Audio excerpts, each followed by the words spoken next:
All right, Nick, a quick break from the world of news and politics, although we're going to venture back into it with this guest because he is a New York Times bestselling author of 9 books, soon to be 10, because his latest book is about someone near and dear to Nick and I's hearts. We're both diehard Raiders fans, as everybody knows. I don't know why. The book is called The Last Folk Hero, The Life and Myth of Bo Jackson. He's also the host of one of my favorite pods, Two Writers Sling and Yang podcast. You can check it out wherever you get your podcast. Mr. Jeff Pearlman is back on the show with us. Jeff, Mike, and Nick, thank you so much for hopping back on the podcast with us. Do you guys want to know a little secret that I never tell anyone? Tell me. Always. Okay. Whenever it says he's the New York Times bestselling author, like you don't say in my bio, Jeff Pearlman is the New York Times bestselling author of 9 books or 10 books. And it's a little word niftiness that publishing houses do. I've had 6 bestsellers, right? I haven't had 9. But once you are a bestseller, you can always be a bestseller. So even if I had 1, I'm the New York Times bestselling author of 10 books, but I am the author of 1 New York Times bestseller, or 6, in my case, New York Times bestsellers. Oh. What they do, so they'll call it, he is the blank of blank, but he's actually just blank and blank. Wow. Is that similar to when we see a book that says winner of the Pulitzer Prize, but we're not sure if it's the book that won it or the author that won it? Yes, 100% the same thing. Wow. Look at that. You learn something new every day. I literally did not know that. I thought all of your books were on the list. And again, I've helped contribute to that because I bought some of those. Well, let's get into it, Jeff. Let's get into the new book because I'm super fascinated about this book. I mentioned right now that Nick and I are diehard Raiders fans. Bo Jackson jersey is hanging somewhere in the 1994 Bronx house that I lived at. Tell us a little bit about this book. You were telling us off air. I want to bring it over here. A little bit about why you wanted to write about Bo Jackson, the life and myth of this guy who has some crazy tales that you write about in the book. There's one where like maybe he rescued everybody from a plane that was going to crash. We don't know. Like, tell us a little bit about the book and what made you want to write about Bo Jackson. Well, I'm a child of the 80s. You know, I was born in 1972. And when I was growing up, there are certain athletes I had on my wall. And one of them was Bo Jackson. And I think it's really interesting. Like obviously you guys know, like he was a multi-sport star. He was a marketing icon. And then he vanished. Like he had the hip injury in 1991. He stayed a few more years of Major League Baseball, but he kind of just went poof. And there's a mystery about Bo Jackson. There really is a mystery. Number one, there's a mystery because a lot of the things he did were never seen. Like they're really last folk hero. It's a Joe Posnanski line. He was the first one to call him the last folk hero. And it's like, because did he really, I heard he hit a ball 500 feet. No, I heard it was 600 feet. I heard it dented a bus. Man, it wasn't a bus. It was a fire engine. You know, it's like that kind of thing. There's literally a story in the book. Someone told me he was playing a high school game for McAdory High School baseball against Fairhope. And he hit a ball so high that by the time it came down in the outfield, he was rounding third base. And I thought, well, that doesn't sound real at all. And I tracked down the outfielder, this kid, Eddie Scott, who played outfield for Fairhope High School. And he's like, 100% true. I was playing in the outfield. I lost the ball in the lights. I could not find it anywhere. It lands on the ground. It pops up because it was so high up. And I look up and Bo's at third. And there's a lot of stuff like that. So I was just really fascinated in this idea of this mythological figure who we all know about, we've all heard about, we know the facts, but there's so many things we don't know and so many question marks. You know, it's interesting. I have a couple of books here of yours too. Showing off. Looks like yeah, of course. What was that? It looks like you're showing off. Always. I meant to actually put up, Tyler's last record too, because I know you're a big music fan too. But we think about the Showtime Lakers, the Kobe and Shaq team, the 90s Cowboys. Like for anyone who's read your books, the pattern obviously is winners. Those who at some point were the best at their position, Walter Payton, Barry Bonds. Bo Jackson, in many ways is an accomplished athlete, obviously. But in terms of his career trajectory, would you consider him in that interesting case of essentially of what if he doesn't get hurt in 91? Whereas other subjects of your books have, like we've seen sort of where the trajectory takes them to, where they've achieved that level of greatness. Is the mythology of Bo sort of consistent with what we know about him in terms of his exploits on the field? Or in some ways has it potentially enhanced what we know? Like, is there a dissonance between, we're all kids of the 80s, right? Is our memory substantiated by what Bo's prowess was? Or are we really talking about a person whose career has been mythologized? Okay, so I actually have been thinking about this, and you think, who do you compare Bo to? And people say Jim Thorpe, people say Jesse Owens, Deion Sanders. I think Bo is John F. Kennedy. I really do. And here's what I mean. I think if John F. Kennedy goes on to be a two-term president, maybe he's a great president, maybe he's an okay president, whatever the case, right? But he's not the legend that he is now, because he died so young and he died in such a public way that it makes him a million times more legendary. I mean, you saw I had Tupac on my screensaver. If Tupac is now a 52-year-old rapper, we probably think of him the way we think of Jay-Z, which is a great, great rapper, but it's not like, whoa, what could have been? What could have been? I wrote about Walter Payton. Walter Payton died very young. There's an element of iconic status that we apply to people who die young. And Bo Jackson is very much alive at 60, but there's that same thing to him. It's like, man, he could have been blank. Man, what could he have been? Oh my God, he was so good. If only he didn't get hurt. And so I think that's the big pull of it. I've never read a book like this, where in many ways the pull is the question mark of the guy. Like, that's actually the draw. Quick break here. We are presented as always by Fresh Roasted Coffee. If you could see my screen here, Fresh Roasted Coffee since 2009. This Pennsylvania company has been delivering fresh roasted coffee. You can check out their website at freshroastedcoffee.com or shop them online through a bunch of different places. I'm going to read you something here. Nick, they roast the freshest coffee beans using the most eco-friendly roasting technology on earth. I happen to have a cup right here, fresh roasted coffee. I always record with it. Nick, why don't you tell the people, you're a coffee snob, why don't you tell the people why they should head on down to freshroastedcoffee.com and buy some of this amazing coffee? First, Mike, let's talk about flavors. If you are a single origin kind of person like you and myself, they've got you. If you are a flavor person, they've got you as well. Flavor packs, individual items as well. And it's not just coffee, folks. You can also get tea. My wife's a tea drinker, so freshroastedcoffee.com's got her too. But more importantly, you can learn about the coffee. When you get to the website, there's a quiz that tells you what's the coffee that's best for you. Sumatra is my blend, and they got that one right. I can tell you that for sure. They'll do the same for you when you head over to the website. freshroastedcoffee.com. Go to our episode description right now. There's a link right there, and at checkout, you're going to get a discount for this amazing tasting coffee. Head to freshroastedcoffee.com today. And now back to the show. Jeff, so the book is out now, obviously, for people to go pick it up wherever your books are sold. For the non-sports fans, I mentioned at the top a quick break from news and politics that we cover here on the show.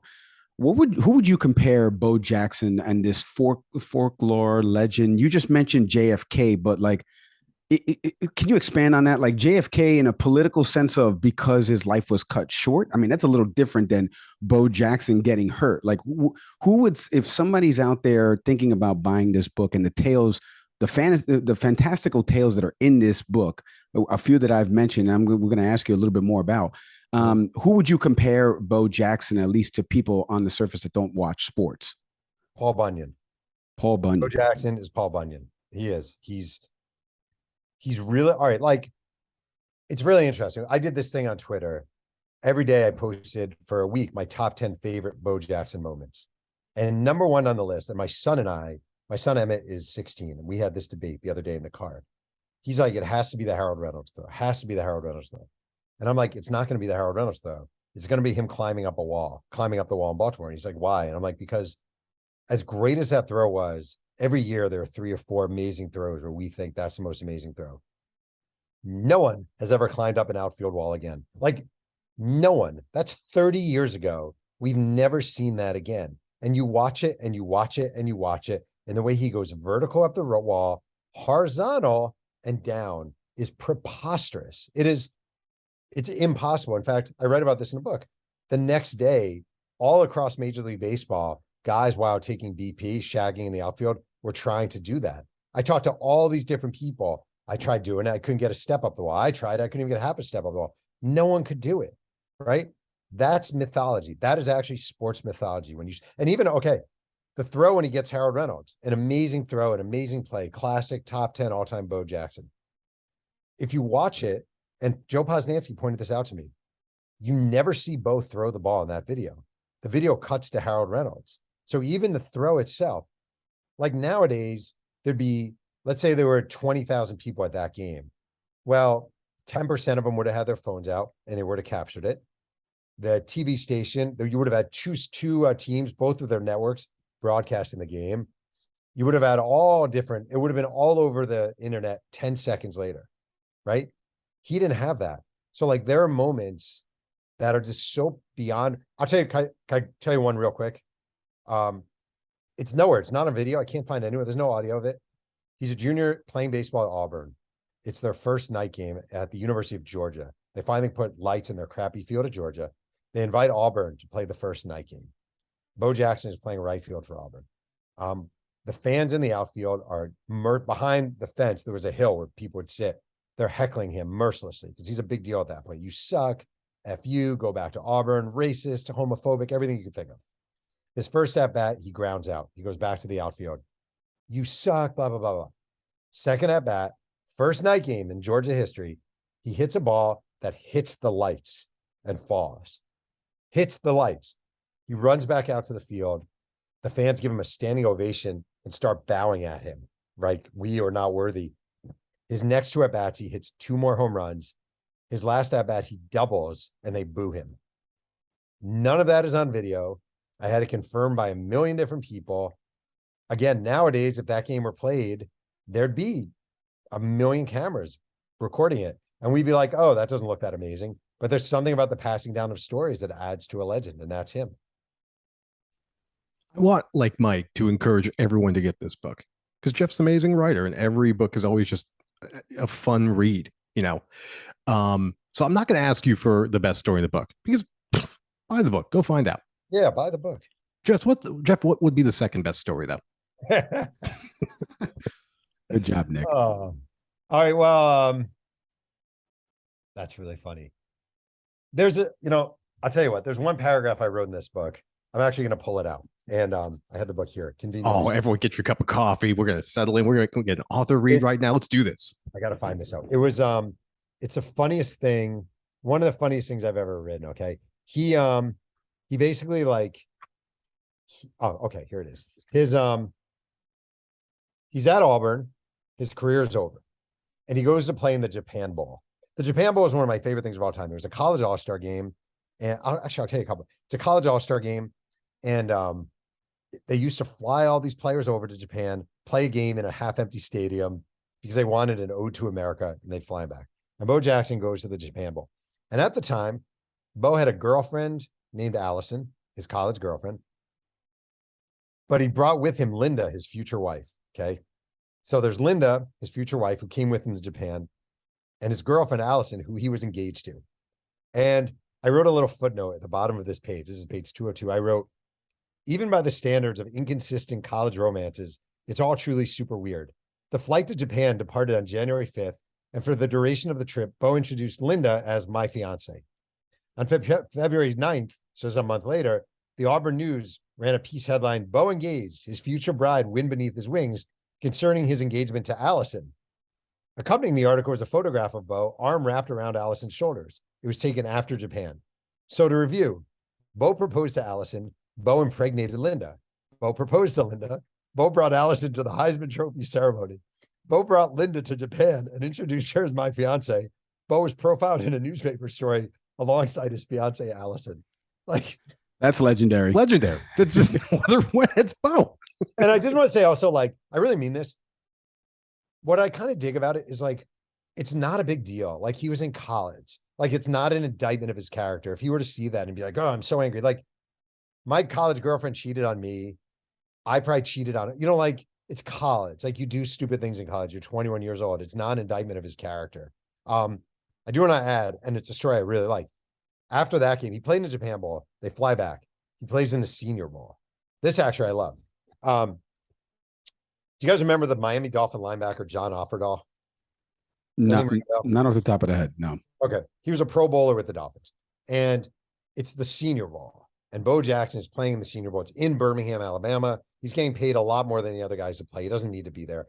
That's all these college seniors preparing for this game all week. Bo basically, all the other seniors are preparing. He's going fishing every day. He's not even at the practices, okay?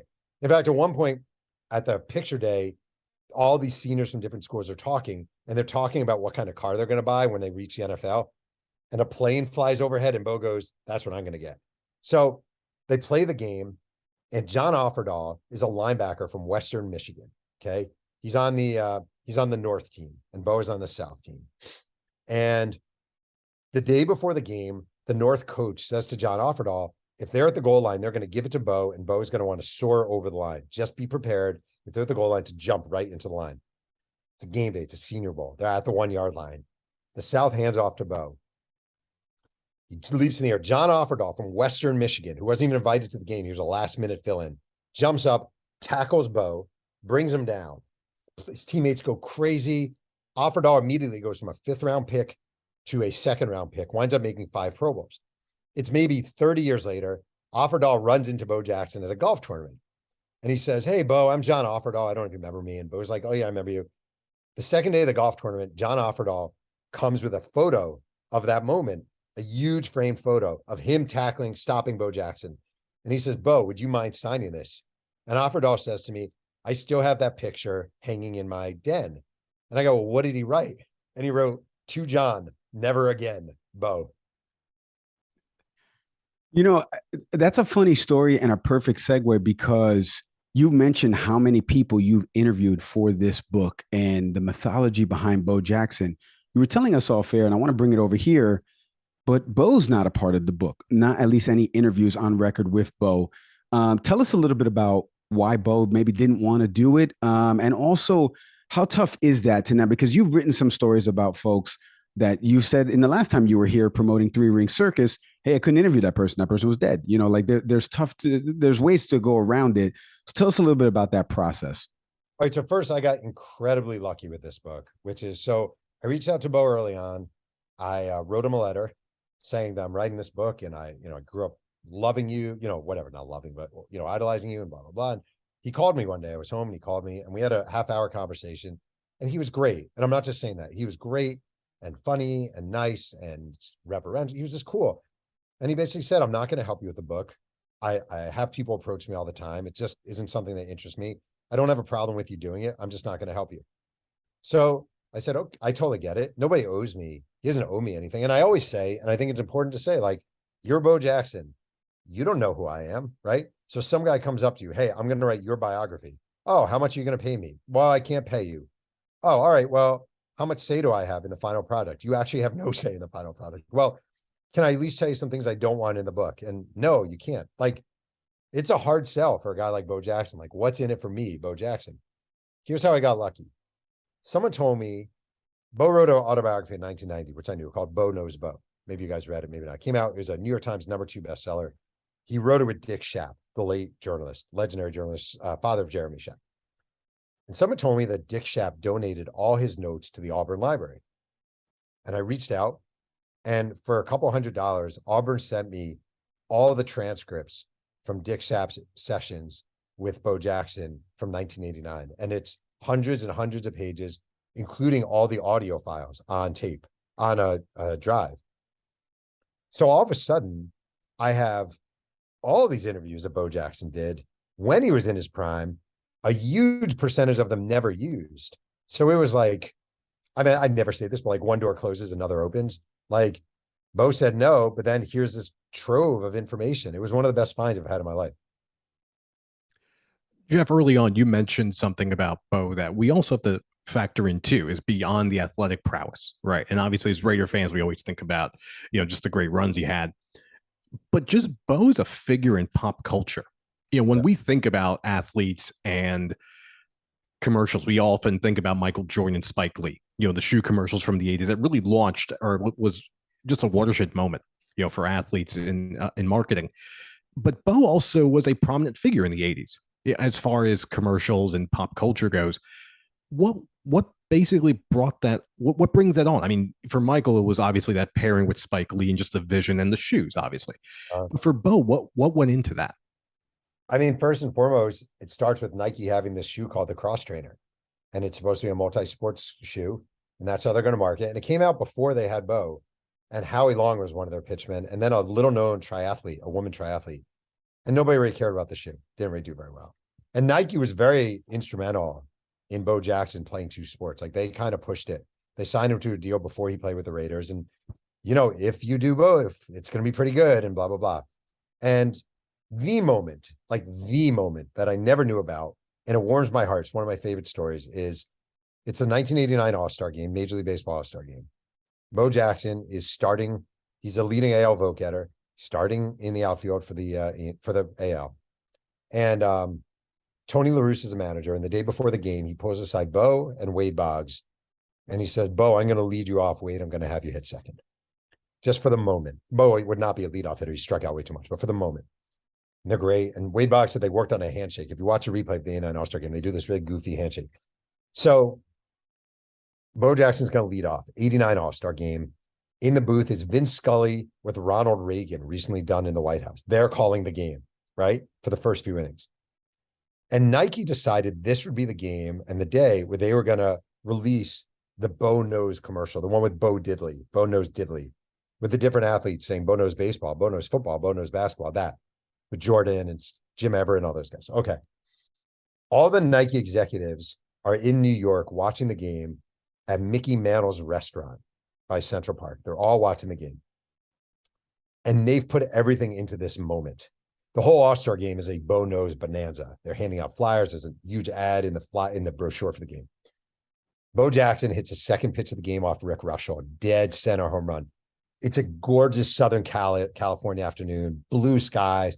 It bounces off the black batter's eye. Fans come screaming out. A BYU law student falls and gets it, raises a hand in the air. And in Mickey Mantle's restaurant, these people are going apeshit. They're crying, they're clapping, they're hugging, because this is the greatest single marriage of moment and marketing in modern sports history. And that was where Bo Knows just went. Whoosh. Jeff, before we let you go, a couple questions here for you, because I know how big you are in the politics space. Last time we had your wife on, she mentioned to us she doesn't monitor your Twitter, but luckily for her, Nick and I do. And I wanted to ask you about, you've written about some other prominent athletes. And one of them has been in the news. Another one was a famous running back for a rival school of Auburn. I'm obviously talking about Brett Favre and Herschel Walker. You wrote a book about Favre. You were very vocal on Twitter with all the stuff that's happening in Mississippi and the Favre book, telling people don't buy that book because I'm assuming some of the proceeds went to Favre or whatnot. Or if not, you can explain that. But give me some of your early thoughts about the scandal that's unfolding with this former NFL athlete that you wrote about and covered. All right. So first of all, none of the money went anywhere. I was just really making the point, like, this guy isn't worth your attention and your time. Like, he's just not worth it. He's disgusting. And the truth of the matter is, I feel like I failed a little bit too, in that and we all kind of did, like, the minute he sent pictures of his privates to a sideline reporter, right? And kind of ruined her life, Jen Sturger, who's a delightful person. Like, we should have been done with him. You know what I mean? Like, that's great. You can throw a football a long way. That's great. The blah, blah, blah. You're all shucks, Mississippi. You're a married guy, one, who sent pictures of your privates to a sideline reporter who's just trying to make it in this business. Like, that should have been the death of Brett Favre in the public spotlight. And it wasn't. We allowed him to continue because we suck. So here he is now, and he's in the middle of this scandal, and he's allegedly basically welfare money in the poorest state in America, funneled from people who need it, to build a freaking volleyball arena for, where his daughter goes to school, his alma mater, Southern Miss. It is so disgusting. It is so despicable. And I always think, like, you played 20 years in the NFL, okay? You had plenty of African-American teammates who grew up in poverty. And you live in Mississippi, a state where the median income for African-Americans is painfully low. Did any of that rub off on you? Like, did any of being exposed to different cultures rub off on you at all? I'm always amazed when I see athletes who are like, Trump. Like, do you not, like, the guy sitting next to you who's from inner city Gary, Indiana? Have you talked to him at all? What about the guy whose parents came here from the Dominican? Do you talk to him at all? And I'm just always amazed. Like, how can you be this guy being that exposed to diversity, saying, oh, I love my wide receiver, Donald Driver. I love Donald Driver. I love so-and-so. And yet you don't care about their communities. You don't care about their people. You don't care about their welfare. It's beyond belief for me. It's disgusting. I know you're very vocal about it too. I wanted to get real quick your takeaways too on Herschel Walker, because you mentioned how Bo Jackson is so private and quiet, and this myth about him, he's very not outspoken. Whereas now, polar opposite here, Herschel Walker is running for a Senate seat. Nick and I have covered a little bit of the debates and some of the nonsensical things he has said. I think he was a little bit part of your USFL book. Obviously, he was in my USFL. Cowboy book. Yeah. And so give me some of your thoughts about Herschel Walker. It doesn't necessarily have to be in the political space, but just another athlete that's kind of running on this Trump MAGA platform.